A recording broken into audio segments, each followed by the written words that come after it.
Hey, what is up, everyone? Today we got a pretty unique story. It's narrated by Frederick Surrey. Get cozy and watch till the end, guys. In the grim darkness of the far future, there is only war. This phrase has echoed through the countless battlefields of the 41st millennium, a truth carved into the bones of reality itself. The galaxy burns with the fury of endless conflict, where every species fights for survival, dominance, or simply for the joy of battle. Among the countless warriors who stride across these blood-soaked worlds, few are as diametrically opposed as the Grey Knights and the Orcs. The Grey Knights stand as humanity's ultimate defense against the horrors of the warp. They are the chamber militant of the Ordo Malleus, psychic warriors of unparalleled purity, whose very existence is a closely guarded secret. Each Grey Knight is a weapon forged in the fires of dedication, their gene seed drawn from the Emperor himself. They know no fear, or they know no corruption, and they have never, in 10,000 years of service, seen one of their number fall to the ruinous powers of chaos. They are silver-armored angels of death, teleporting into the heart of demonic incursions with storm bolters blazing, and nemesis force weapons crackling with psychic energy. The Orcs, by contrast, are everything the Grey Knights are not. Where the Knights represent order and purity, the Orcs embody chaos and violence. They are a fungal species, spreading across the galaxy like a green tide, reproducing through spores and growing stronger through conflict. Every Orc lives for battle, their entire culture built around the philosophy that might makes right. They cobble together ramshackle weapons and vehicles that shouldn't function but do through sheer collective belief. Their war cries shake planets, their numbers are beyond counting, and their only goal is to find the next good fight. These two forces should never find common ground. The very nature of their existence places them at opposite ends of the cosmic spectrum. The Grey Knights fight to protect humanity and preserve order. The Orcs fight because fighting is what they do, what they are, what they will always be. When they meet on the battlefield, it ends only one way, with Orc corpses piled high and the Knights moving on to their next sacred duty. And yet, in the vast, uncaring expanse of the galaxy, where anything that can happen eventually will, there came to be a story that defied all logic, all expectation, and all understanding. This is the tale of Brother Castiel of the Grey Knights and Grook Ironjaw, and an Orc who would become known by a name that no greenskin had ever earned, Grook the Thoughtful. This is a story of an impossible friendship, born in the fires of war and tested by the weight of duty. It begins, as so many stories in the 41st millennium do, with blood and fire and the screaming of the dying. The world of Cadrios Prime had once been a thriving forge world, its manufactorums churning out weapons and armor for the Imperial war machine. Its skies had been dark with industrial smoke, its surface covered in vast complexes where millions of workers toiled in service to the machine god and the Emperor. But that was before the warp storm. The tempest had erupted without warning, a tear in reality that spilled forth horrors beyond mortal comprehension. Demons of Khorne poured through the rift, their brass armor glinting in the hellish light, their axes hungry for blood and skulls. The Forge World's defenders fought valiantly, but they were not equipped to battle creatures from beyond the veil. The Skitarii legions, with their cybernetic enhancements and blessed weapons, held the line for 3 days before being overwhelmed. The Titan Legio, stationed there, managed to destroy thousands of demons before their god machines were dragged down by the sheer weight of demonic fury. Within a week, Cadrios Prime had fallen, its forges silent, its people slaughtered, or worse. That was when the Grey Knights received the call. Brother Captain Meridius led a strike force of 30 knights, teleporting directly into the heart of the demonic incursion. Among them was Brother Castiel, a warrior who had served for 73 years and had banished more demons than most knights would see in a lifetime. Castiel was known among his battle brothers for his unwavering focus and his particular skill with the Nemesis Force Sword. a weapon he had named Sanctifier. The Grey Knight's assault was devastating. They materialized in a blast of silver light, their Aegis armor blazing with psychic wards that made the demons recoil. Their storm bolters roared, blessed bolts tearing through demonic flesh with the fury of the righteous. Castiel moved through the battlefield like a silver wind, his force sword carving through blood letters with strikes that left trails of psychic fire in their wake. Each demon that fell at his hands was not merely destroyed but banished, its essence cast back into the warp where it would take centuries to reform. The battle raged for hours, the Grey Knights pushing deeper into the Manufactorum complex, where the warp rift pulsed like a wound in reality. They fought through waves of demons, each brother supporting the next, in a display of coordinated perfection that only decades of training and psychic connection could achieve. They were winning, slowly but surely, closing on the rift that would allow them to seal this incursion and save what remained of Kadrios Prime. That was when the orcs arrived. The greenskin horde had been drawn to Kadrios Prime like moths to a flame. The sound of battle, the promise of a good fight, the sheer violence of the demonic incursion, all of it sang to the orcish soul. They came in a fleet of ramshackle spacecraft, of vessels that looked like they would fall apart at any moment, but somehow held together through orcish ingenuity and belief. They crashed onto the planet's surface with all the subtlety of an avalanche, battle cries already echoing from 10,000 throats. The orc warboss leading this particular horde was a massive brute named Skull Crusher, a beast of a creature who wore the armor of a dozen defeated enemies and wielded a power claw that could tear through tank armor. He saw the demons, saw the Grey Knights fighting them, and made the only decision an orc could make. He ordered his boys to attack everything that moved. The battlefield descended into absolute chaos. Now, it was not just Grey Knights against demons, but a three-way war with the orcs, adding their own particular brand of mayhem to the mix. Choppers clashed against demonic blades, bolt shells ricocheted off orc armor, and the whole Manufactorum complex became a meat grinder where three different species fought for supremacy. It was in this maelstrom of violence that Brother Castiel found himself separated from his squad. A bloodthirster, a greater demon of horn that towered over even the knights, had smashed through their formation. Castiel had managed to wound the beast, driving Sanctifier deep into its chest, but the demon's dying throes had sent him flying into a collapsed section of the Manufactorum. When he rose, covered in dust and debris, he found himself alone in a maintenance tunnel, his Vox unit damaged and unable to reach his brothers. Castiel did not panic. Panic was not something a Grey Knight knew, but he quickly assessed his situation. Minor damage to his armor, Sanctifier still functional, Stormbolter at 73% ammunition. He could hear the sounds of battle above and around him, the roar of guns and the screams of the dying. His priority was clear: rejoin his squad and complete the mission. He began moving through the tunnels, following the psychic beacon that would lead him back to his brothers. The tunnels were dark, lit only by the flickering emergency lights that somehow still functioned after all the destruction.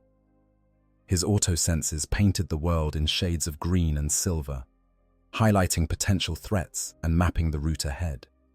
He moved with purpose, each step calculated, each corner checked. That was when he heard the breathing. Castiel stopped, his Stormbolter rising to target the sound. Something was in the tunnel ahead of him, breathing heavily, injured. His psychic senses reached out, trying to identify what manner of threat awaited. What he found confused him. The presence was crude, brutish, undeniably orcish. But there was something else, something he had never encountered in an orc before.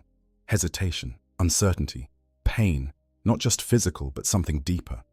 He moved forward cautiously, rounding a corner to find an orc slumped against the tunnel wall. The green skin was big, even by orc standards, easily 8 feet tall, with the muscular build that came from a lifetime of fighting. But he was also badly wounded. A demonic blade had carved a deep gash across his chest, the wound still smoking with unholy fire. His left arm hung useless at his side, broken in several places. His crude armor, as a patchwork of scavenged metal and leather, was torn and scorched. Most tellingly, his weapons lay scattered around him: a massive chopper, a slugger pistol, and what looked like a rocket launcher that had exploded and taken off several of his fingers. The orc looked up as Castiel approached, and for a moment, their eyes met. The Grey Knight saw something in that gaze that stopped him from pulling the trigger immediately. There was intelligence there, more than he had ever seen in an orc. And there was resignation, the look of a creature who knew death was coming and had made peace with it. "Go on, Den, Humie," the orc said, his voice a deep rumble like distant thunder. "Do what you came for. I ain't running." Castiel did not lower his storm bolter, but he did not fire either. In standard protocol dictated that he eliminate this Xenos threat immediately and continue his mission. But something made him pause. Perhaps it was the unusual intelligence he sensed in this creature.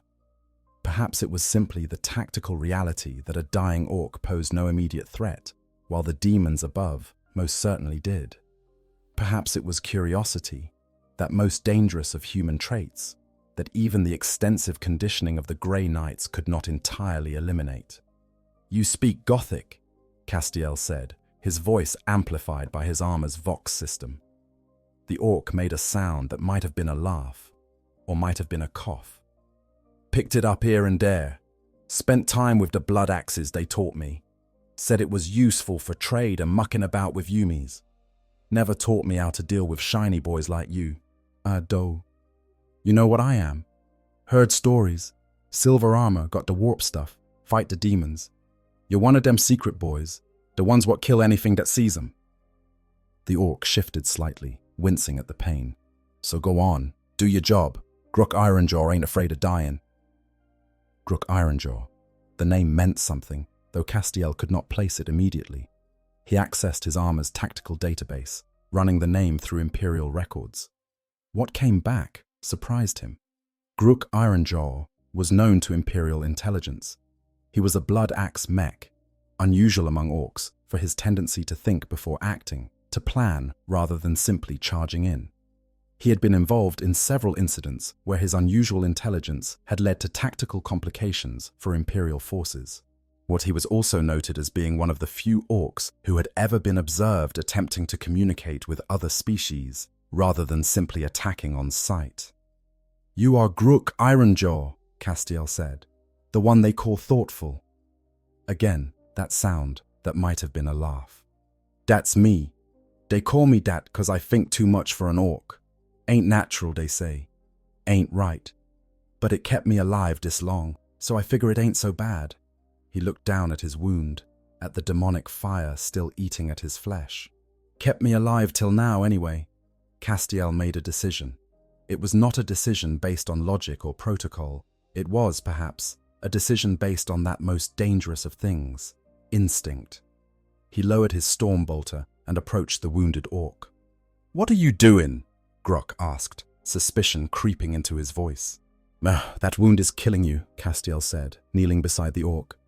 "Demonic weapons leave corruption behind. If it is not cleansed, you will die slowly and painfully."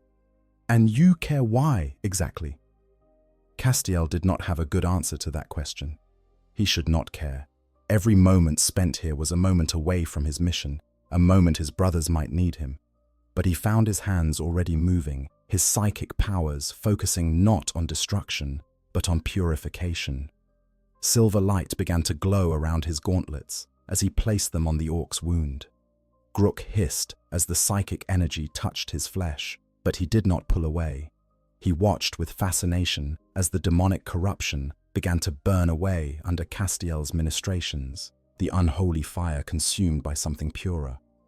The pain in his chest, which had been a constant burning agony, began to fade. Not completely, the wound was still grievous, but the worst of it was gone. "Why'd you do that?" Gruk asked when Castiel pulled back. "I do not know," Castiel admitted. "Perhaps because you are different from other orcs I have encountered. Perhaps because we have a common enemy in the demons, or perhaps because even in the darkness of this age, there should be room for mercy. Grook stared at him for a long moment. Then, slowly, and with great effort, he extended his good hand. "Name's Grook Ironjaw. Seems only proper we do this right, seeing as you just saved me life." Castiel looked at the extended hand, green and massive and still covered in the blood and grime of battle. This was wrong. This violated every protocol, every teaching, and every instinct that had been drilled into him. Orcs were the enemy. They were Xenos, threats to humanity, creatures to be destroyed wherever they were found. And yet, Castiel reached out and clasped the orc's hand. "Brother Castiel, of the Grey Knights." The tunnel shook as an explosion echoed from somewhere above. Dust rained down from the ceiling, and both Castiel and Grook looked up, reminded that they were in the middle of a war zone. "We need to move," Castiel said, standing. "This structure is unstable." "You don't say," Grook replied, trying to pull himself up. His legs gave out almost immediately, and he slumped back against the wall with a grunt of frustration. "That demon got me good. Broke me legs too, I think." Castiel could have left him there. Should have left him there. His mission, his duty, his brothers. All of it called to him, but he found himself reaching down, grabbing the orc under the arms, and hauling him up. Grook was heavy, easily as massive as Castiel in his power armor, but the Grey Knight's enhanced strength and armor servos made it manageable. "Lean on me," Castiel said. "We need to find somewhere more stable until you can walk." "You really are different from most Yumis," Grook said, but he did as instructed, slinging his good arm over Castiel's shoulders. Together, they began moving through the tunnels, an unlikely pair of warriors navigating the darkness. They walked in silence for a time, the only sounds being the distant battle above, and their own footsteps echoing off the metal walls. Castiel's mind raced, trying to understand his own actions. He had just saved an orc's life. He was now actively helping this Xenos survive. If his battle brothers knew, if the Inquisition found out, the consequences would be severe.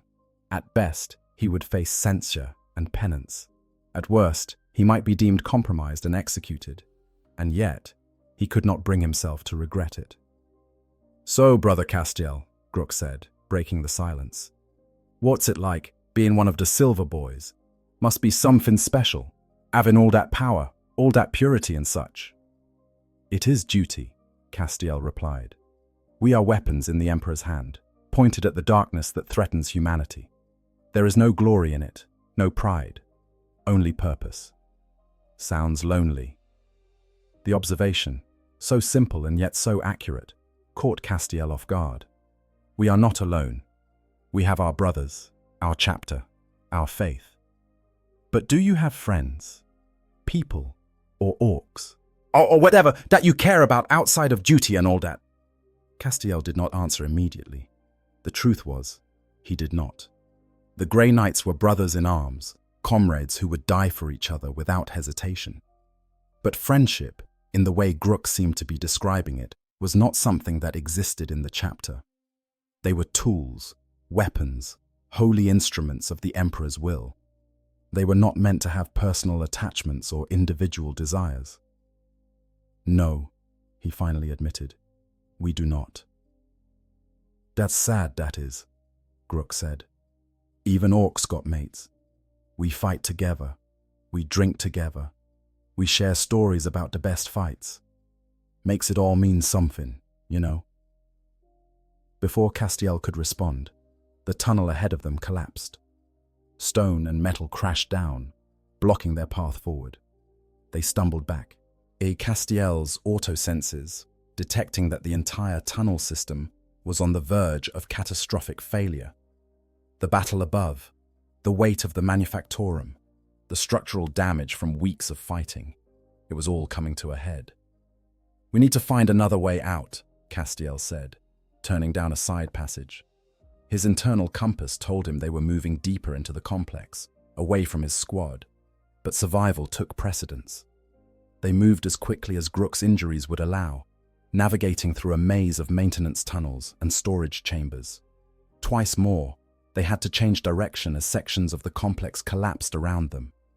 And then, finally, they emerged into a vast chamber that seemed more stable than the tunnels. It was an old storage depot, vast and echoing, and filled with rows of shelving units that stretched up into the darkness. Most of the shelves were empty now, looted or destroyed. But here and there, containers remained, rusted and forgotten.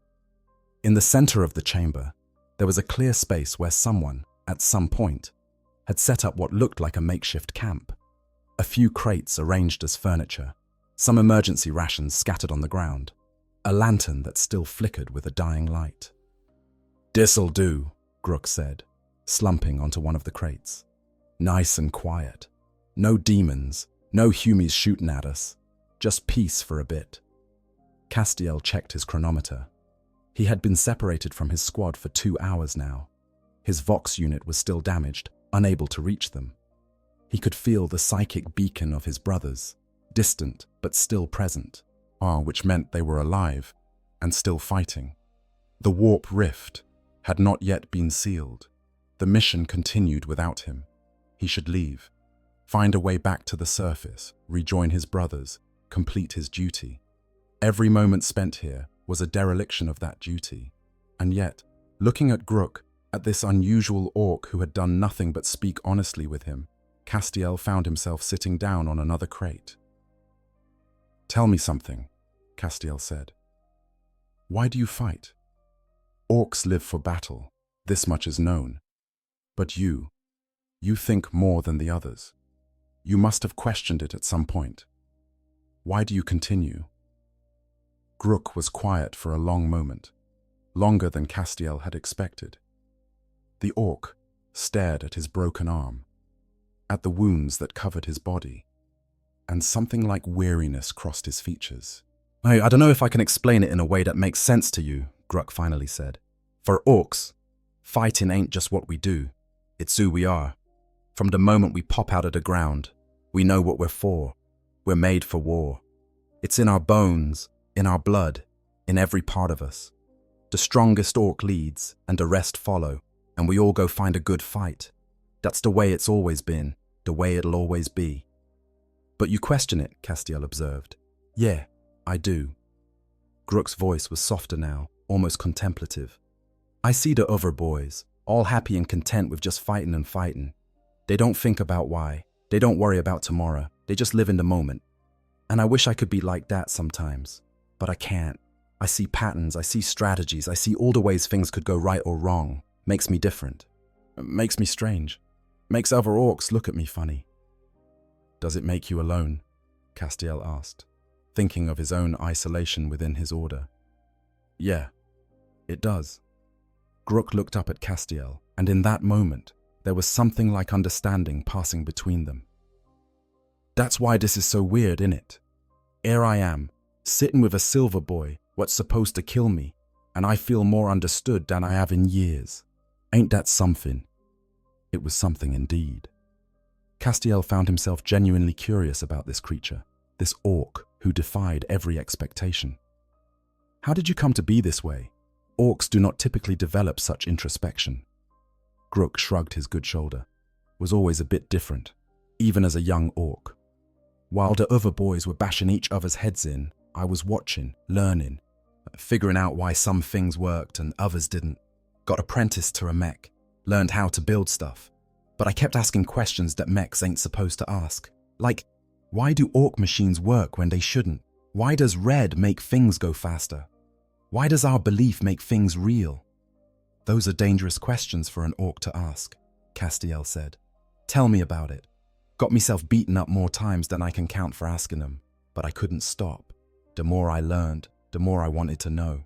Eventually ended up with the blood axes. They're the ones what actually trade with humies sometimes. The ones what use strategy and all that. They didn't mind me being different so much. That's where I learned your language, where I learned about other species and how they think." Castiel processed this information, more comparing it against everything he knew about orcs. The Xenos were supposed to be simple creatures, driven by base instincts and genetic programming. But Grook challenged that understanding. He was proof that even among the most brutal of species, individuals could transcend their nature. "You have taught me something today," Castiel said after a long silence. "I believed I understood orcs. I believed you were nothing more than a plague upon the galaxy, a threat to be eliminated. But you are more than that. You are complicated." Grook laughed, a real laugh this time, deep and genuine. "Complicated. That's a fancy word for it. I like that. Yeah, I'm complicated. Just like you, I bet. Under all that silver armor and holy power, you're just a person wondering what it all means, ain't you?" Before Castiel could respond, the chamber shook violently. Chunks of ceiling crashed down and the far wall began to crack. The structure was finally giving way, collapsing under the weight of battle and time. "We need to move," Castiel said, standing quickly. "This entire section is coming down."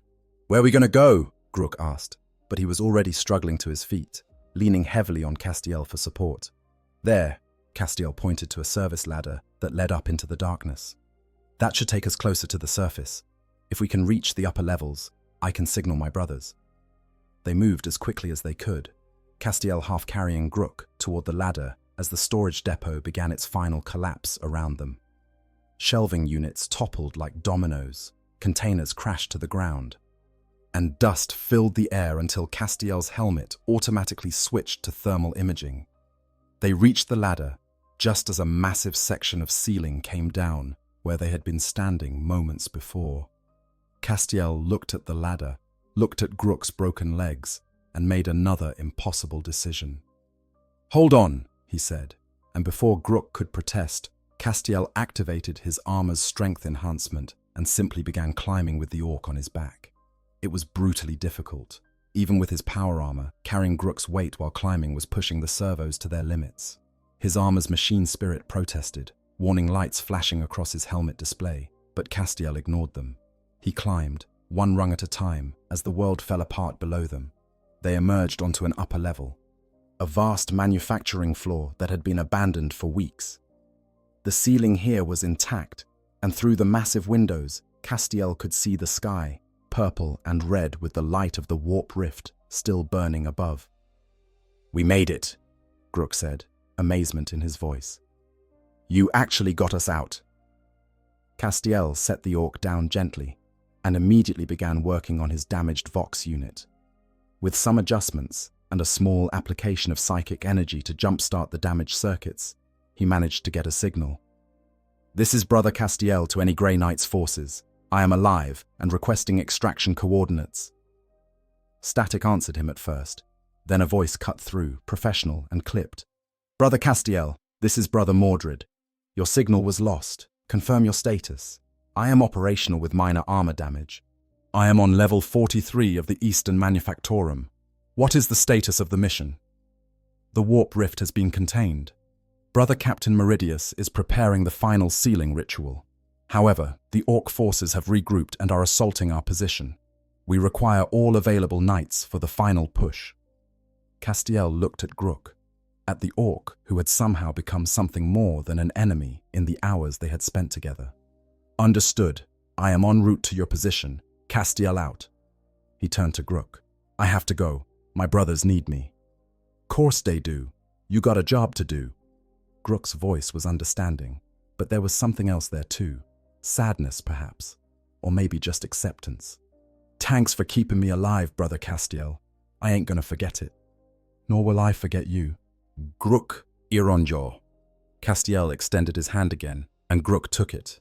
They shook, warrior to warrior, and in that moment, something passed between them that neither fully understood, but both recognized as important. "Maybe we'll meet again someday," Grook said.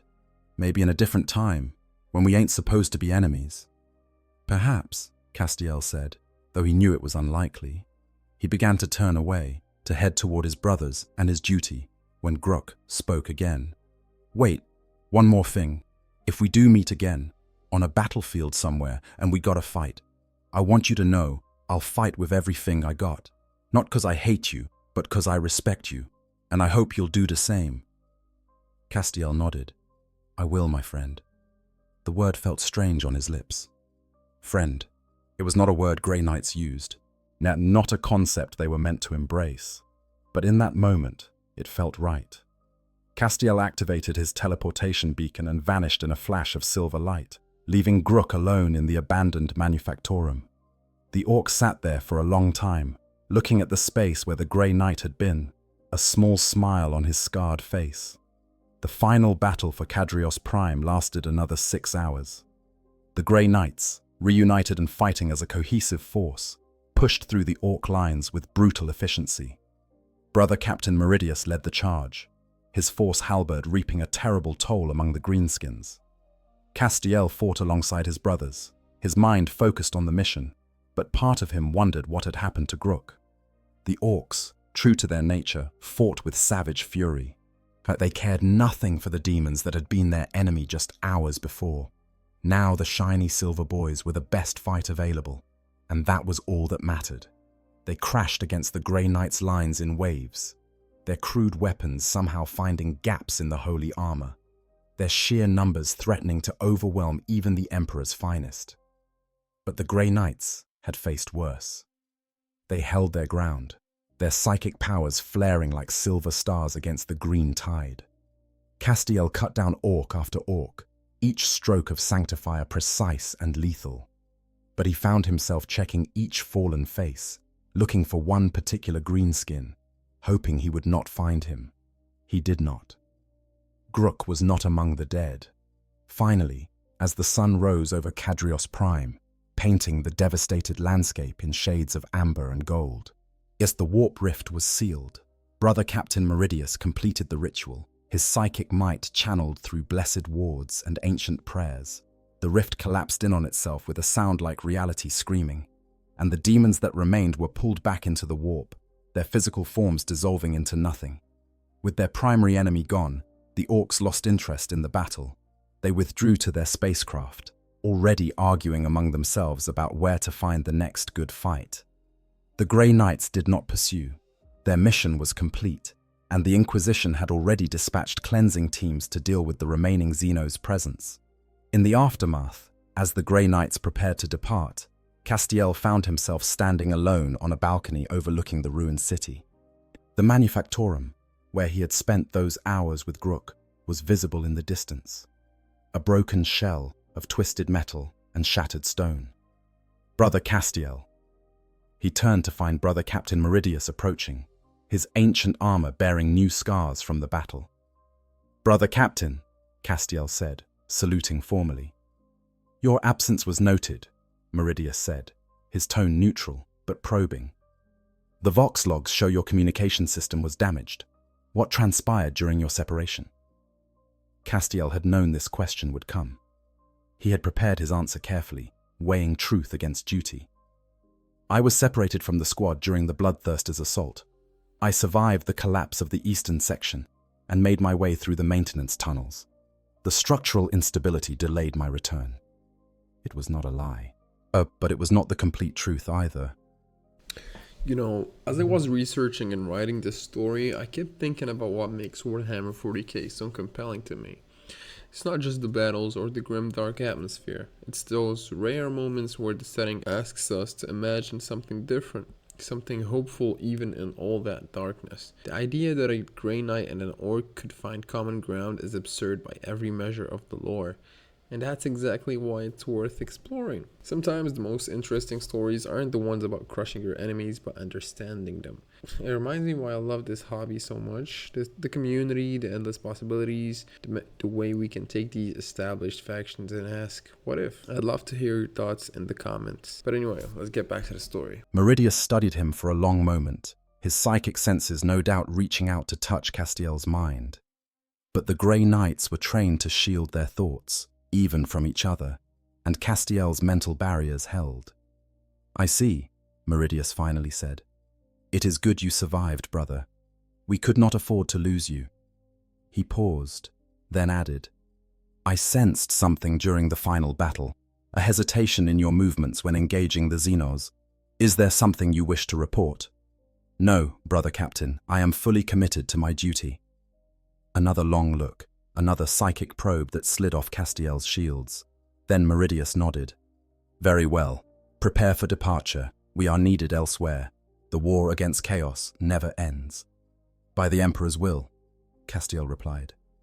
As Meridius walked away, and Castiel looked once more at the distant ruins of the manufactorum, he knew he should feel nothing for the orc he had saved.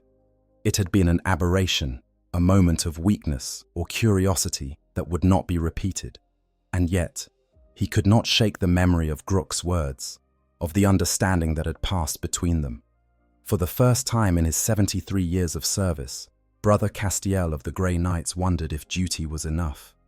The years that followed were busy ones for Castiel and his brotherhood.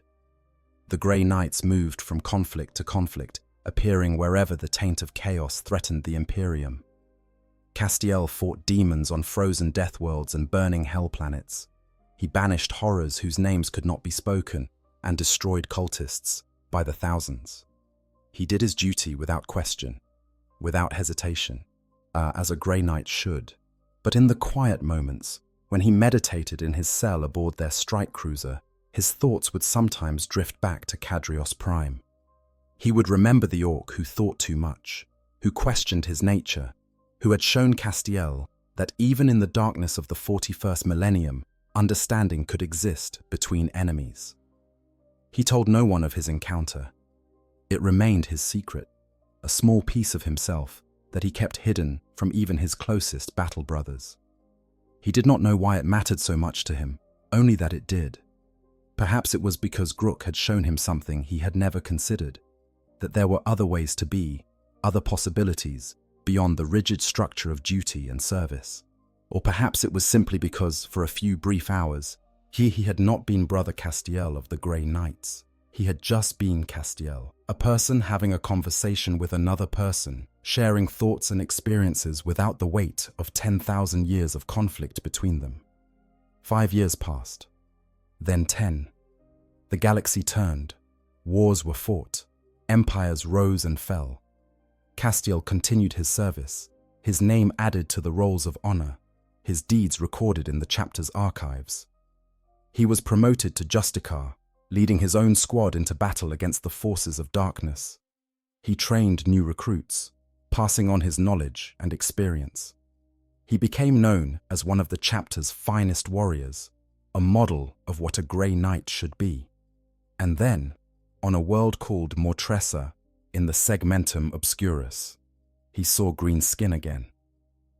Mortressa was an imperial hive world, its population numbering in the billions, its surface covered in towering hab blocks that stretched kilometers into the polluted sky. It had been invaded by a massive orc horde, the green tide sweeping across the planet with unstoppable momentum. The Imperial Guard regiments stationed there fought valiantly, but were slowly being ground down by the sheer number of attackers. The Grey Knights were not normally called to fight orcs. That was work for regular chapters, for the Imperial Guard, for anyone who did not possess their specialized training against demonic forces. But intelligence had suggested that the orc invasion was being manipulated by chaos cultists, that somewhere in the chaos of battle, a demonic incursion was being prepared. And so, the Grey Knights came, teleporting into the heart of the hive to root out the true threat. Castiel led his squad through the lower levels of Hive Primus, following psychic traces of corruption that led them deeper into the labyrinthine structure. They found the cultists in an abandoned cathedral, their blasphemous ritual already underway. The battle was brief and brutal, the Grey Knights showing no mercy to those who would traffic with demons. The warp energy being summoned was dispersed, the cultists slain, the cathedral sanctified once more. But as they prepared to extract, the building shook, not from battle, but from something massive moving nearby. Castiel's auto-sensors detected massive forms approaching, orc war machines stomping through the hive in search of targets. "We need to avoid engagement," Castiel told his squad. "Our mission is complete, or we will not waste time on Xenos when there are greater threats elsewhere." They moved quickly through the cathedral's back passages, heading for an extraction point where their Thunderhawk would retrieve them. But fate, it seemed, had other plans. As they emerged onto a plaza, they found themselves face to face with an orc mob, at least 100 greenskins armed with a motley collection of weapons and led by a figure that made Castiel's hearts skip a beat. Grook Ironjaw stood at the head of the mob, bigger than Castiel remembered, covered in scars and wearing armor that was actually well crafted by orc standards. He carried a massive power claw on one arm and a custom mega blaster on the other. He looked like he had prospered in the years since their last meeting, become stronger and more dangerous. And when his eyes fell on Castiel, and on the distinctive silver armor of the Grey Knights, something like recognition flashed across his scarred face. "Well, well," Grook said, his voice carrying across the plaza. "If it ain't the Silver Boys. Been a while since I seen any of yous." Castiel's squad immediately formed a defensive formation, their storm bolters trained on the orc mob. "Justicar," Brother Aldrich said over the vox. "We are outnumbered. Recommend immediate extraction." "Agreed," Castiel replied, but he could not take his eyes off Grook. Was it recognition he saw in the orc's eyes? Did Grook remember him? It had been 10 years, and Castiel's armor bore new honors, new kill markings. His helmet concealed his face. There was no way Grook could know. "Listen up, boys," Grook said to his mob. "These here are the Grey Knights, the meanest. They're toughest humies you're ever gonna fight. If we take 'em down, our name's gonna be sung for years." The orcs roared with excitement, raising their weapons. Castiel's finger tightened on the trigger. He should fire now, while they still had tactical advantage. He should eliminate this threat and extract. That was his duty. But then Grook spoke again, and his next words changed everything. "But 'fore we do that, I want to know something. Any of you boys remember a world called Kadrios Prime, where the demons and the Yumis and us all fought together? There was a silver boy there who showed me something I ain't forget." The orcs looked confused, muttering among themselves. This was not the speech they expected before a fight. But Castiel understood. Grook was looking for him, had been looking for him, perhaps for years. Castiel stepped forward and separated from his squad. "I remember Kadrios Prime," he said, his vox-amplified voice cutting through the murmurs. Grook's eyes widened. "You? It's really you, innit, Brother Castiel?" "It is I, Grook Ironjaw." The orcs erupted in confusion. Their boss was talking to the enemy like they were old friends. This wasn't how things were supposed to work. Castiel's squad was equally confused, their weapons wavering as they tried to understand what was happening. "Justicar," Brother Aldrich said urgently over the private Vox channel. "What is this?" "Stand ready," Castiel replied, "but hold your fire unless I order it." He walked forward, crossing the no-man's land between the two forces, until he stood face to face with Grook. The orc was even bigger up close, his tusks longer, his scars more numerous. That he looked like he had lived a lifetime of hard fighting in the decades since they last met. "I was hoping I'd run into you again," Grook said quietly, for Castiel's ears only. "Been fighting all over the galaxy, always wondering if the next battle would be the one where I saw that silver armor again." "I never expected to see you either," Castiel admitted. "I thought you would be dead by now. Orcs do not live long lives. Most don't, but I ain't most orcs, remember? Still too thoughtful for me own good." Grook glanced back at his mob, then forward at the Grey Knights. "We got a problem here, friend. My boys want to fight, and your boys probably do too.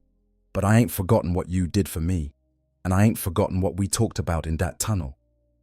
"Nor have I," Castiel said. He looked back at his squad, at Brothers Aldrich, Matthias, and Corvin watching with confusion and growing suspicion. Then he looked at the orc mob, at the 100+ greenskins who would die if this turned into a battle. Finally, he looked at Grook, at the orc who had shown him a different way of seeing the universe. "I do not want to fight you, Grook.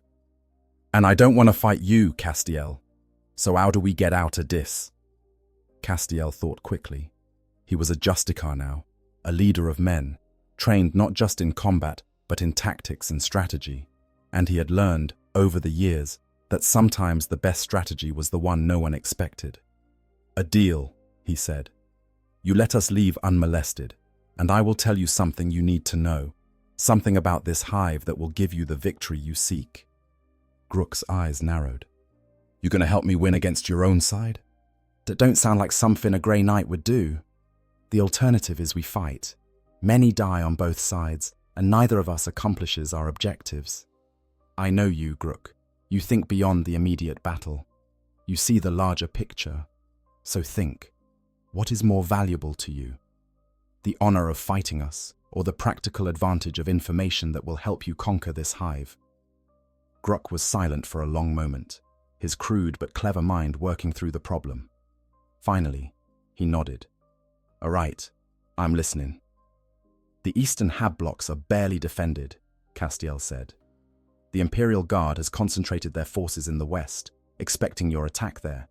If you strike east instead, you will face minimal resistance and secure a strategic position that will allow you to outflank their main defensive line. It was true, all of it.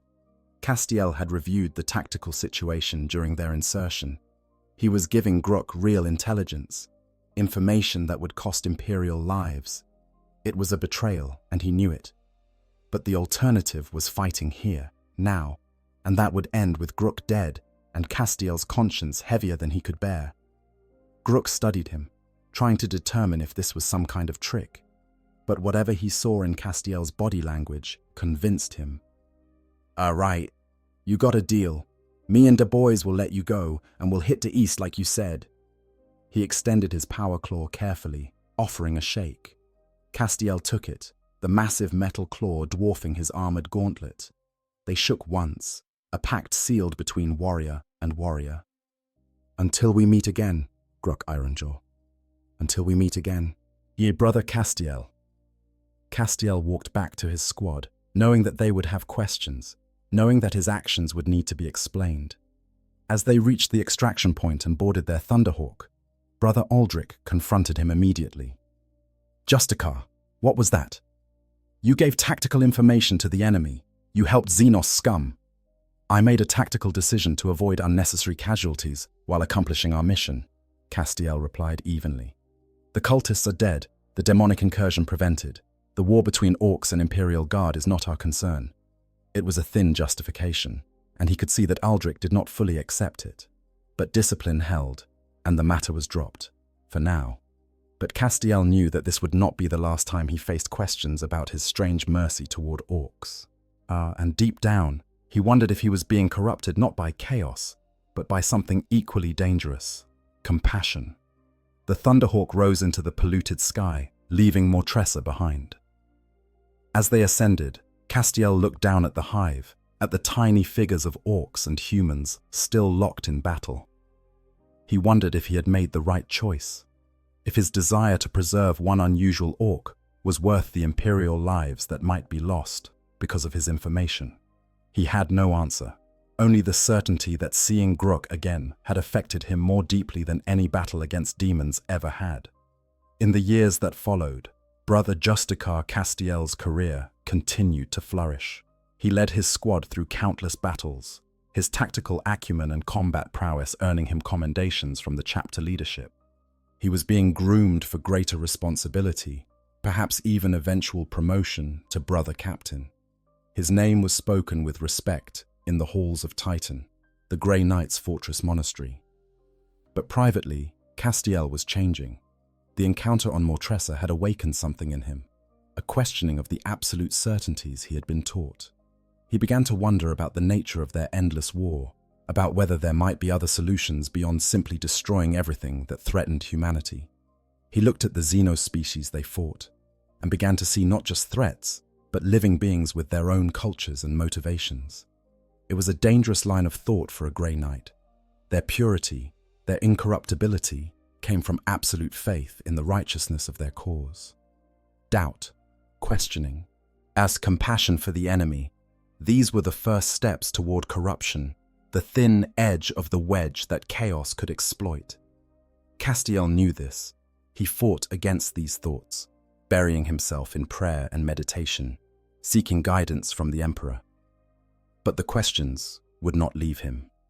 And always, in the back of his mind, was the memory of a thoughtful Orc who had shown him that the universe was more complex than his training had suggested. 3 more years passed. Castiel was 42 years old now, ancient by normal human standards, still in his prime by the enhanced standards of the Astartes. He had served for 23 years as a Grey Knight, had banished demons beyond counting, had saved worlds and purged corruption.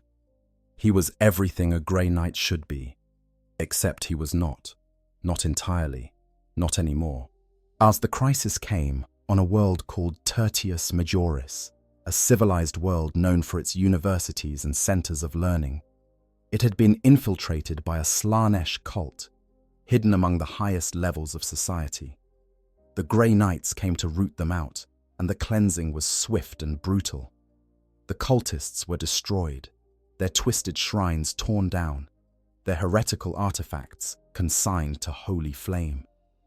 But in the aftermath, as the Inquisition moved to purge everyone who had been exposed to the cult's corruption, Castiel saw something that made his blood run cold. They were executing civilians, thousands of them, men and women, whose only crime was living in the same hive sector as the cultists. They had seen nothing, done nothing, but the Inquisition deemed them potentially compromised and therefore expendable. It was standard protocol. It was necessary.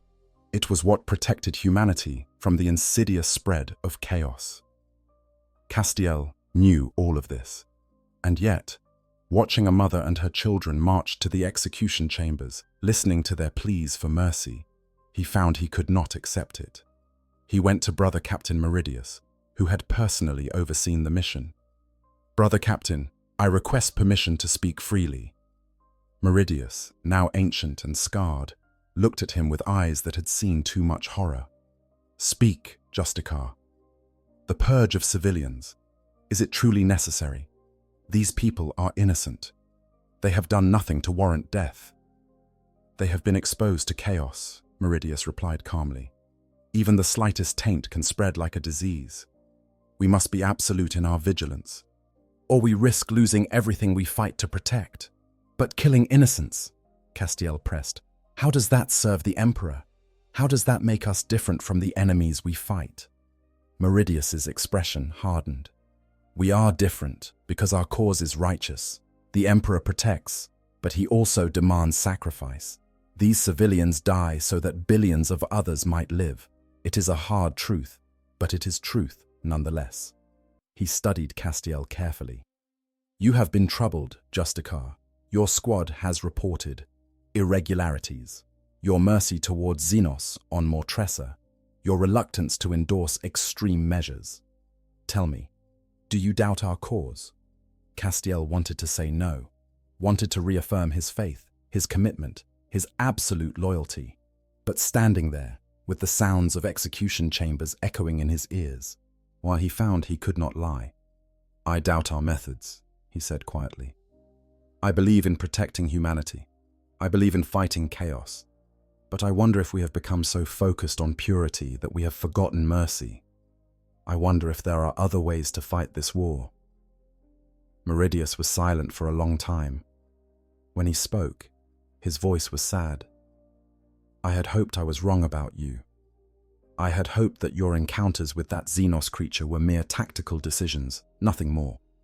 But I see now that you have been compromised, not by chaos, but by something equally dangerous: doubt." "I am not compromised," Castiel insisted. "I have never faltered in my duty. I have never failed a mission." "You have failed in the most fundamental way," Meridius said. "You have allowed compassion for the enemy to cloud your judgment. Yet you have begun to question the absolutes that make us what we are. And that, Justicar Castiel, makes you a liability to this chapter." Castiel felt his world crumbling. "What are you saying?" "You will be placed under investigation by the Ordo Malleus. Your recent actions will be scrutinized, and I suspect, though I take no pleasure in it, that you will be found wanting. You have served with honor for many years, brother, but I fear your service is coming to an end." The investigation was thorough and merciless. The Inquisition reviewed every action Castiel had taken, every decision, every word spoken over private Vox channels. They found his moment of hesitation on Mortressa. They found reports from squad members who noted his unusual compassion, his tendency to seek alternatives to wholesale slaughter. That they found the inconsistencies in his testimony about Kadrios Prime, the hours unaccounted for, the suspicion that he had withheld information. They did not find proof of corruption. Castiel's soul remained pure, his resistance to chaos absolute. He had not fallen to the dark gods, had not been tempted by their promises, but he had fallen to something else, his own conscience. The verdict was delivered in a chamber deep within the fortress monastery of Titan. Brother Captain Meridius was there, along with 3 inquisitors of the Ordo Malleus and the Supreme Grand Master himself. Castiel stood before them in his armor, his helmet removed, facing judgment with the same courage he had faced demons. Justicar Castiel, the Supreme Grand Master said, his ancient voice heavy with authority. You have been found guilty of compromising the absolute standards of purity and dedication required of a Grey Knight. While your service has been exemplary in combat, your recent actions suggest a dangerous flexibility in your interpretation of duty. You have shown mercy where mercy was not warranted. You have questioned where questioning is not permitted, and you have allowed personal attachments to influence your tactical decisions. Castiel said nothing. There was nothing to say. Every accusation was true. However, the Supreme Grand Master continued, we recognize that you have not been corrupted by chaos. Your soul remains pure, your faith in the Emperor intact. Therefore, we offer you a choice. You may accept mind scrubbing, a procedure that will remove the troublesome memories and thoughts that have led you astray, allowing you to continue serving the chapter. Or you may accept exile, permanent separation from the Grey Knights, with all records of your service sealed and your name stricken from our rolls. Mind scrubbing. They would take his memories of Grook, of Mortressa, of every moment that had led him to question. They would strip away the parts of himself that had made him human, leaving only the weapon, the tool, the perfect soldier. He would be a Grey Knight again, but he would not be Castiel. I choose exile, he said without hesitation. The chamber was silent. It was not the choice most expected. Most would cling to their identity as Grey Knights above all else, would accept any price to remain part of the chapter. But Castiel had learned, over the past years, that some things mattered more than duty. Some things were worth preserving, even if it meant losing everything else. So be it, the Supreme Grand Master said. You are hereby stripped of your rank, your honors, and your place among us. You will depart Titan immediately, never to return. Your armor will be returned to the chapter. Your weapons will be reclaimed. You will be given basic armor and equipment sufficient to survive, but nothing more. And you will be watched, Castiel. Though you are no longer one of us, the Inquisition will monitor your movements. Should you show any sign of true corruption, you will be eliminated without mercy. I understand, Castiel said. The ceremony of separation was brief and painful. Castiel removed his grey armor piece by piece, each component representing years of service, victories hard won, brothers who had fought beside him. He handed over Sanctifier, or the Nemesis Force sword that had been his constant companion for over 2 decades. He stood finally in just his black bodysuit, stripped of everything that had made him a Grey Knight. They gave him basic power armor, unmarked and unpainted. They gave him a bolt pistol and a combat knife. They gave him civilian clothes, some currency, and a one-way ticket on a merchant vessel departing for the outer reaches of the Imperium. And then, without ceremony or farewell, Castiel walked out of the fortress monastery of Titan for the last time. He took the name Kale, a shortened version of his original name, and became a wanderer. He traveled from world to world, offering his services as a mercenary, a soldier for hire. His enhanced physiology and extensive training made him valuable, and he never lacked for work. He fought pirates, protected merchant convoys, helped defend small colonies from raiders. It was honest work, and he did it well. But he was searching, always searching. He did not know exactly what for, only that he would recognize it when he found it. 3 years after his exile, on a frontier world called Damnos Edge, he found it. Damnos Edge was a rough place, a mining colony on the edge of Imperial space, where law was whatever the local boss said it was. Castiel, now known simply as Kale, had signed on to protect a mining operation from Orc raiders who had been hitting the outlying settlements. The Orcs came in force, a raiding party of about 50 greenskins, led by a boss in mega armor. The defense force, a motley collection of miners with laser guns and a few experienced soldiers like Kale, prepared to make their stand at the main settlement. But when the Orcs appeared on the horizon, when Kale saw the figure leading them, his heart stopped. Grook Ironjaw had found him again. Or rather, fate had brought them together once more. Grook did not recognize the unarmored human at first. Just another fighter in a line of defenders. But when Kale stepped forward, removing his helmet, when their eyes met across the battlefield, recognition flashed between them. "Hold fire!" Kale called to the defenders. "I need to speak with their leader." "Are you mad?" the defense coordinator shouted. "They'll kill you." "Trust me," Kale said, and walked forward, unarmed, across the no man's land. Grook met him halfway, his massive form even more impressive than Castiel remembered. The Orc looked older, more scarred, but his eyes held that same unusual intelligence. "Castiel," Grook said, in disbelief in his voice, "but you ain't wearing the silver no more. What happened?" "It is a long story, my friend. One I will tell you, but first, we need to stop this battle before it begins." Grook looked back at his raiders, then forward at the defenders. "We came here for a fight, Kale. Me boys expect that. I know, but there is a better fight elsewhere. A real challenge, not just massacring miners." Kale had learned the local politics during his time here. He knew things that Grook might find interesting. 50 kilometers north of here, there is a rival mining operation run by a cartel that employs mercenaries. Real fighters, well-armed, well-trained. They would give you a much better battle than these people.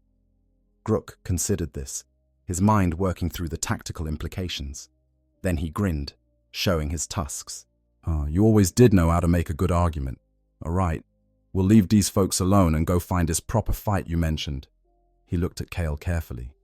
"But first, we gotta talk. It's been years, friend.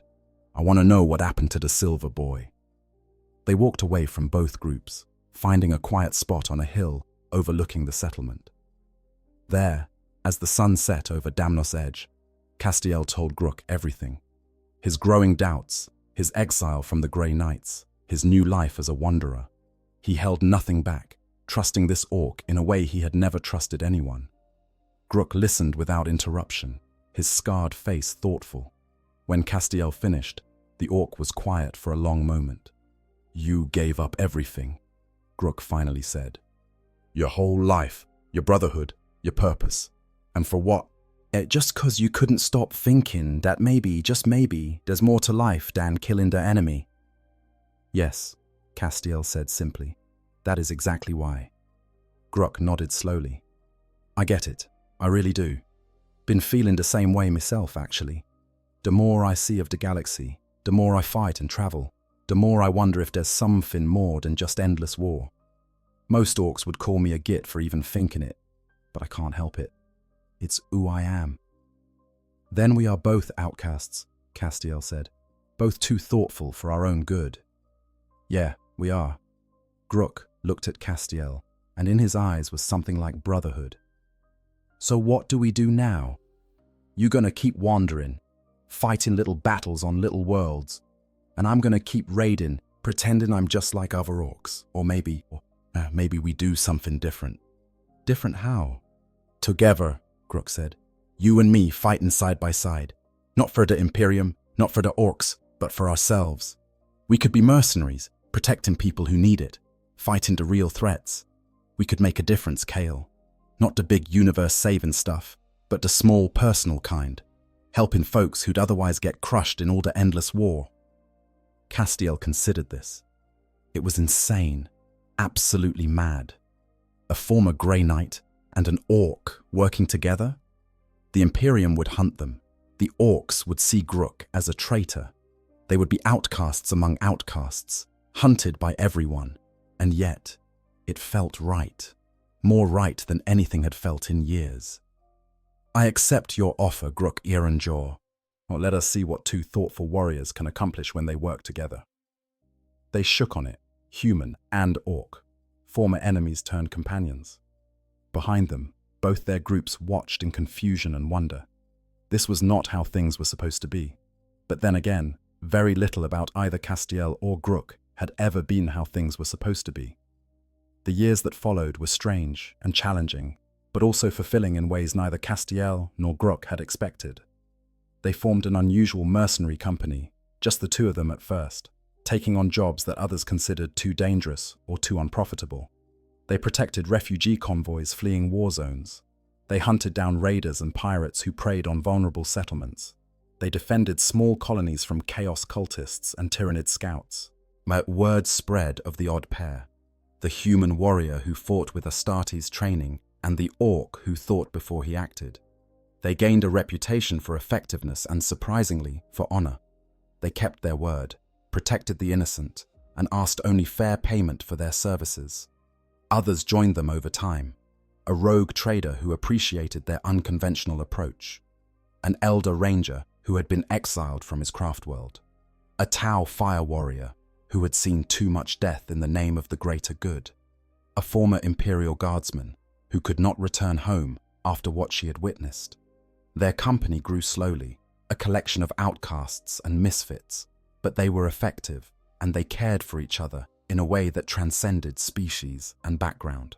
Castiel and Grook became true friends, and not just allies, but brothers in all but blood. They learned each other's languages fluently, shared stories of their pasts, debated philosophy and strategy long into the night. They protected each other in battle, trusted each other with their lives, and found in each other something both had been missing: understanding. The Imperium, true to its word, watched them. The Inquisition kept tabs on Castiel's movements, ready to strike if he showed signs of corruption. But they found nothing. Just a man trying to make a difference in his own small way, trying to prove that even in the grim darkness of the far future, there could be light. And Grook, despite no longer following the traditional orc way, grew stronger and more confident. He proved that an orc could be more than just a weapon of war, that they could think and plan and create rather than just destroy. But all stories, even the most unlikely ones, must come to an end. It happened on a world called Meridian's Fall, a border planet that was being overrun by a massive chaos invasion. A Black Legion warband, supported by demon engines and corrupted cultists, was systematically destroying every settlement. The local planetary defense force was in tatters.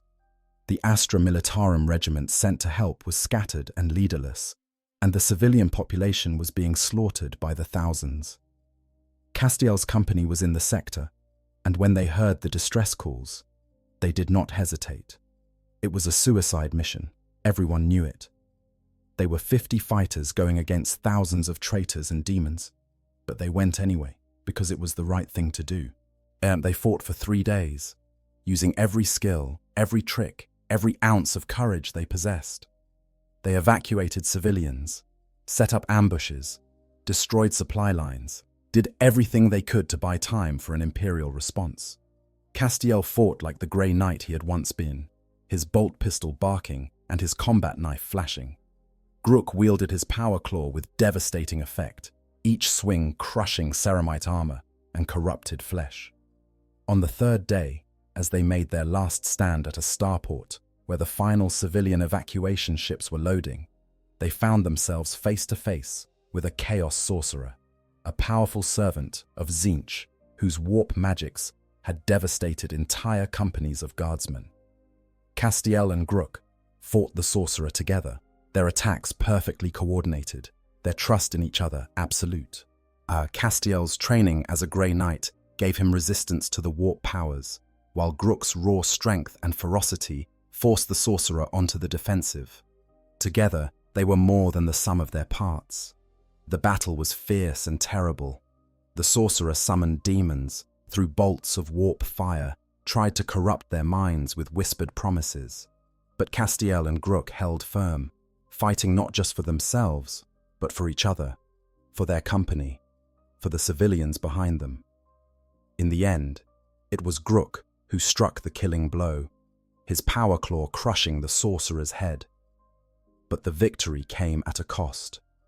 The sorcerer's dying curse lashed out, a whip of warp energy that caught Grook full in the chest. The orc fell, his massive body crashing to the ground. Castiel was at his side immediately, his enhanced physiology allowing him to assess the damage. It was catastrophic. The warp energy had burned through Grook's armor and flesh, reaching his vital organs. Even an orc's legendary resilience could not save him from this. "Kale," Grook said, his voice weak. Did we get all the civvies out?" "The last ship is loading now," Castiel said, and he was surprised to find moisture on his face. Tears. He had not cried since he was a child, before he became a Grey Knight, before he learned to suppress such emotions. But now they came freely. "You did it, my friend. You saved them." "Good. That's good." Grook coughed, green blood staining his tusks. "You know what? I'm glad it happened like this. All of it. Meeting you, becoming friends, fighting for something that mattered. Most orcs never get that. They just fight and die, but never knowing there could be more. You showed me there could be more too," Castiel said, taking Grook's massive hand in his own. "You showed me that the galaxy is not as simple as I was taught, that even enemies can be friends. That understanding is possible, even in the darkness. We made a good team, didn't we?" Grook's eyes were starting to lose focus. "Hume and Orc, working together. Who'd have thought?" "The best team," Castiel said. "The very best. Tell the others.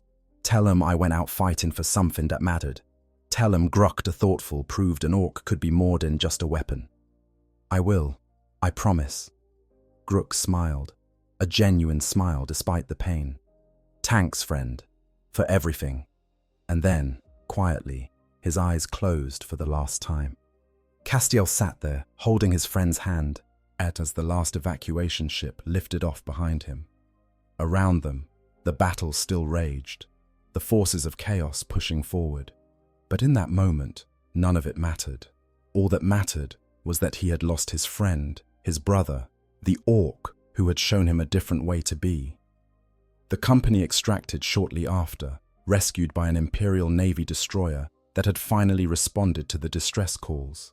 They had saved over 10,000 civilians, destroyed key Chaos supply lines, and killed the sorcerer who had been coordinating the invasion. By any measure, their mission had been a success, but Castiel felt only emptiness.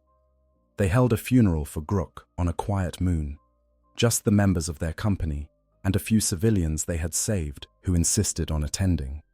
It was not an orc funeral, with fighting and drinking and celebration. Nor was it an imperial funeral, with prayers to the emperor and songs of glory. It was something else, something unique, a blend of traditions from all the species present. Castiel spoke, his voice strong despite the pain in his heart. "Grook Ironjaw was my friend. In a galaxy where such friendship should have been impossible, where every law and tradition said we should be enemies, we found common ground. He taught me that the universe is more complex than I had been led to believe. He showed me that even the most unlikely souls can find understanding, can build something beautiful from the ashes of old hatreds. He was thoughtful, brave, loyal, and kind, and I will miss him every day for the rest of my life." Others spoke as well, sharing their memories of the unusual orc who had been so different from his kind. The Eldar Ranger spoke of Grook's surprising wisdom.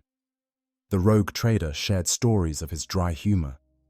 The former guardsman talked about how safe she had felt with Grook watching her back. They buried him deep, marking his grave with a simple stone that bore an inscription in both Gothic and Orcish. Here lies Gruk Ironjaw, called Thoughtful, who proved that understanding can exist even in the darkest times. Castiel remained at the grave long after the others left, thinking about everything that had led him to this moment. His life as a Grey Knight seemed so distant now, almost like it had happened to someone else. That Castiel had been certain of everything, had known his place in the universe, had never questioned his purpose. This Castiel, the one kneeling at an orc's grave, yet knew only doubt and grief and the painful certainty that the galaxy was far more complicated than anyone wanted to admit. But he also knew something else. He knew that his friendship with Gruk had mattered, that it had changed him in ways he could never fully articulate, that it had made him a better person. Not a better Grey Knight, perhaps, but a better person. And in the end, perhaps that was enough. Castiel returned to his company, to the motley crew of outcasts and misfits who had become his new family. They continued their work, taking on impossible jobs, protecting those who could not protect themselves, making their small difference in a galaxy consumed by war. Years passed. Castiel grew older, while the age-slowing effects of his Astartes physiology gradually waning as he moved further from the extensive medical support of the Grey Knights.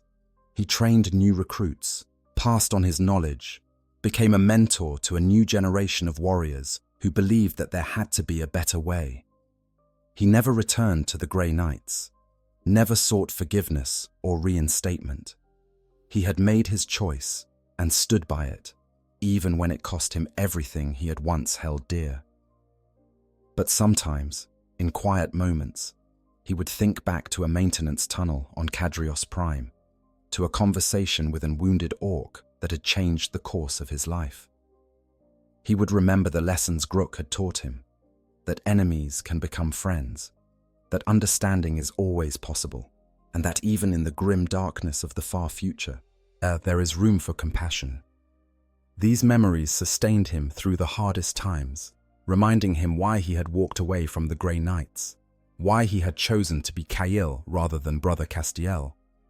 Because some things, some friendships, some truths were worth any price. And as the years turned to decades, as Castiel continued his small war against the darkness, he carried Gruk's memory with him always. A reminder that in a galaxy built on endless conflict, two souls from opposite ends of existence had found common ground, had become friends, had proven that even in the 41st millennium, miracles could still happen. The galaxy continued to burn. Wars raged across 1,000,000 worlds. The Imperium fought its endless struggle against chaos, against Xenos, against entropy itself. The Grey Knights continued their sacred duty, teleporting into the hearts of demonic incursions, banishing horrors that could drive mortals mad. But somewhere out in the darkness, a former Grey Knight and his company of unlikely heroes fought their own war, smaller in scope, but no less meaningful. They saved lives, protected the innocent, and proved that even in the grim darkness of the far future, there could be light. And sometimes, when Castiel looked up at the stars, he imagined he could hear Gruk's voice one more time, that deep rumble like distant thunder. "We made a good team, didn't we, friend? We really did." Yes, Castiel would think, we made the very best team, and nothing, not the Imperium, not the Inquisition, not even death itself, could take that truth away from him. The impossible friendship between a Grey Knight and an orc had existed, however briefly. And in existing, it had proven that even in the darkest age, hope remained, understanding remained, the possibility of something better remained. And that, perhaps, was the greatest victory of all. If you enjoyed this deep dive into this unique story, please consider leaving a like and subscribing to the channel. There are many more tales from the grim darkness of the far future to explore, and your support helps bring these stories to life. Thank you for listening, and may the Emperor protect. Author's note: this story is entirely fictional and not part of official Warhammer 40,000 lore. While it draws upon established elements of the setting such as the Grey Knights, orcs, and the general atmosphere of the 41st millennium, the characters of Brother Castiel and Grook Ironjaw, along with their friendship and adventures, are original creations for this narrative. In official Warhammer 40,000 lore, Grey Knights and Orcs are implacable enemies who would never form such a bond. This story was created as a thought experiment, exploring themes of understanding, compassion, and friendship in a universe defined by endless war, and should be considered a what-if scenario rather than canonical fact. All credit for the Warhammer 40,000 universe, the Grey Knights, Orcs, and related concepts belongs to Games Workshop. This work is transformative fiction created for entertainment purposes. I hope you guys enjoyed the story. Make sure to hit the subscribe, like, share button, whatever you want. Give me some feedback if there's any. And yeah, sleep well.